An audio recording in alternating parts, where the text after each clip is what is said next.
Good morning. Welcome back to Morning Live. Younger Canadians are placing a stronger emphasis on financial transparency and protection from the outset. Julia Fogarty is an associate lawyer joining us this morning on Morning Live. Good morning. Thank you so much for having me, Rick. And you know what? I completely agree. Yeah. Gen Z are about 21% above the national average when it comes to prenuptial agreements. That is fascinating. So let's start from the ground floor. What is a prenuptial agreement? So a prenup is basically a document that sets out your assets, your debts, and the scope of what you're looking to protect throughout the course of your relationship. Okay. So it's really important where you have, say, one individual with a lot of assets coming into the relationship, and they're looking to, say, exclude a property or exclude an asset from division if the relationship fails.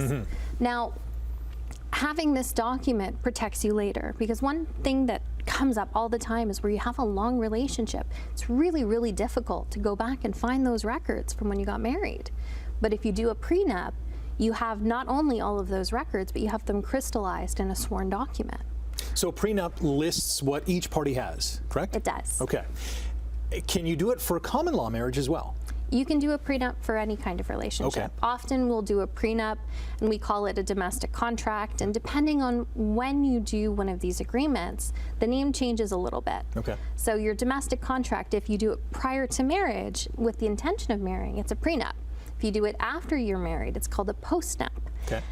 If you're just common law, it's called a domestic contract, but the agreement stays relatively the same. It's just the contents of it may change slightly. Now, these stats related to Gen Z, so they're 21% above the national average in terms of getting a prenup. Do we have a reason for that? You know what? It looks like they're a little bit more risk averse. They're a little more cognizant of basically the volatility of the market and all of the cloud of things that are happening lately. I don't know what else to call it other than, you know, one second you have tariffs, one second someone's attacking someone. You never know what's going to happen nowadays. And they're very, very cognizant of that. And because they're cognizant, they like to have a parachute. They like to have a backup plan that gives them certainty and how they can move forward. I think it's smart. Absolutely. This is really a microcosm of the economic reality that we're in right now, right? Absolutely. Yeah. Absolutely. So is Gen Z and what they're doing encouraging maybe some of the older generations to take a second look or maybe a first look at a prenup agreement? I hope so. Yeah. I hope so. The national average right now is 31% generally. Gen Z is sitting at about 52%, I think, according to a recent TD Bank survey. So 31% are in the know when it comes to a prenuptial agreement. Right. I would love to see that be higher, though, because having a delineated document that tells you how to address property, it tells you how to address your financial accounts. Sometimes it even has a parenting schedule in the event that a relationship breaks down. This is basically your be-all, end-all document that you can go in and you don't have anything left to argue about. Right. It saves people thousands and thousands of dollars when it's done properly. Now, done properly is sometimes a bit of a work of art because you need certain things to make this a valid binding agreement. One of these things is appropriate and transparent financial disclosure, which we touched on.